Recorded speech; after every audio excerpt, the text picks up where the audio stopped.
Assalamualaikum sahabat, terima kasih sudah mengklik video ini.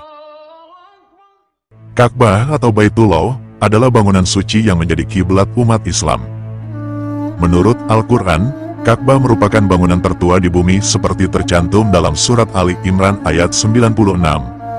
Sesungguhnya rumah yang mula-mula dibangun untuk manusia, ialah Baitullah di Bakkah yang diberkahi, dan menjadi petunjuk bagi semua manusia. Renovasi Ka'bah pernah dilakukan oleh orang Quraisy di masa jahiliyah, karena usia bangunan yang telah tua dan terkena banjir. Ketika itu, Nabi Muhammad masih muda. Menurut Sirah Ibnu Hisham, kala itu bangunan Ka'bah hanya setinggi rata-rata orang dewasa dan tanpa atap. Mereka hendak meninggikan dan memasang atap, agar aman dari pencurian harta yang disimpan di dalamnya. Ibnu Hajar Asqalani dalam kitab Fathul Bari menyebutkan, di masa Nabi Ibrahim, Ka'bah hanya setinggi 4 meter, panjang tembok timur 16 meter, barat 15 meter, tembok utara 10 meter, dan selatan 11 meter. Ketika Nabi Ibrahim bersama istrinya Hajar dan bayi Ismail datang ke Mekah, mereka mendapati reruntuhan Ka'bah sebagai bekas altar penyembahan. Saat Ismail dewasa, Nabi Ibrahim mengajak anaknya memulai pembangunan Ka'bah menjadi tempat beribadah. Kemunculan ular saat renovasi Ka'bah.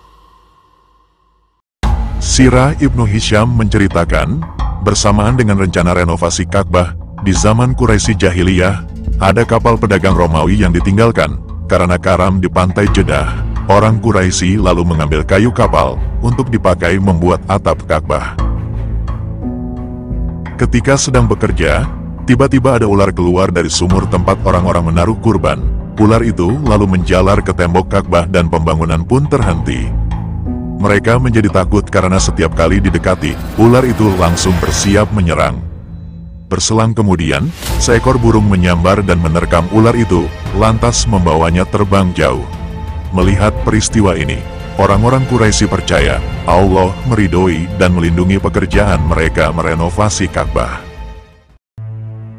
Penasehat kota Abu Wah bin Amr berpesan, agar biaya pembangunan Ka'bah dikumpulkan dari harta yang bersih.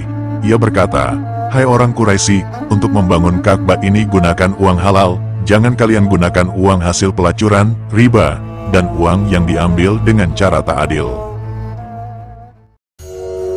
Kota Mekah berguncang. Ka'bah sebagai tempat ibadah dan menyembelih hewan kurban, sangat disakralkan orang Quraisy. Karena itu tak ada orang yang berani memulai membongkar dinding yang akan direnovasi. Akhirnya tokoh Quraisy Walid bin Mughirah memberanikan diri pertama kali membongkar dinding Ka'bah. Sebelumnya dia berdoa, "Ya Allah, kami tidak menginginkan selain kebaikan." Setelah itu dengan kapaknya dia mulai merobohkan sebagian dinding yang rusak. Malam harinya orang-orang cemas dan menunggu, apakah Walid bin Mughirah terkena bala akibat membongkar dinding Ka'bah. Jika keburukan menimpanya, maka renovasi akan dibatalkan. Jika tidak terjadi apa-apa, berarti Allah mengizinkan pembangunan diteruskan. Keesokan harinya, tampak Walid keluar menuju Ka'bah dengan membawa kapaknya. Semua orang pun keluar mengikutinya. Mereka lalu bergotong royong, meruntuhkan dinding Ka'bah hingga sampai pada fondasi yang dibangun Nabi Ibrahim, yaitu batu hijau seperti punuk unta yang saling mengait dengan batu lainnya. Ketika orang-orang berusaha membongkar fondasi batu hijau itu, tiba-tiba seluruh kota Mekah bergetar hebat. Akhirnya, mereka menghentikan membongkar batu hijau itu.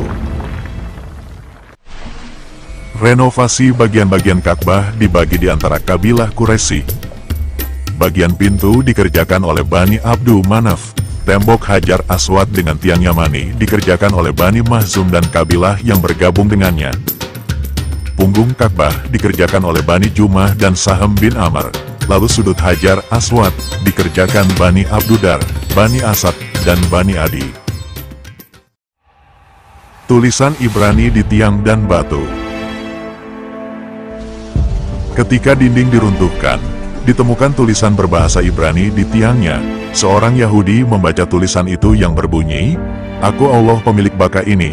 Aku menciptakan pada saat ku ciptakan langit dan bumi, dan pada saat ku bentuk matahari dan bulan, Aku melindunginya dengan 7 raja yang lurus. Bakah tidak hancur hingga gunungnya hancur, penduduknya diberkahi pada air dan susunya. Selain itu diceritakan terdapat tulisan lainnya di atas Ka'bah dan di batu, yang isinya mengungkapkan Mekah adalah tanah haram, dan anjuran berbuat kebaikan. Ketika pembangunan sampai pada tahap meletakkan Hajar Aswad, terjadilah konflik karena tiap kabilah ingin menjadi orang terhormat yang meletakkan batu hitam itu. Perselisihan ini bisa memicu perang, sebab sudah terjadi sumpah darah. Situasi mencekam ini berlangsung hingga 5 hari. Akhirnya mereka berunding di depan Ka'bah. Abu Umayyah bin Mughirah mengusulkan penyelesaian konflik agar diserahkan kepada orang yang pertama masuk gerbang Masjidil Haram. Mereka pun sepakat. Lantas bersama-sama menunggu orang yang masuk masjid hari itu. Ternyata orang yang masuk saat itu adalah Nabi Muhammad, yang kala itu berusia sekitar 25 tahun. Mereka berkata, "Kami ridho menyerahkan urusan terhadap orang yang terpercaya ini." Setelah diceritakan masalahnya, Nabi Muhammad meminta selembar kain lalu meletakkan Hajar Aswad di tengah kain.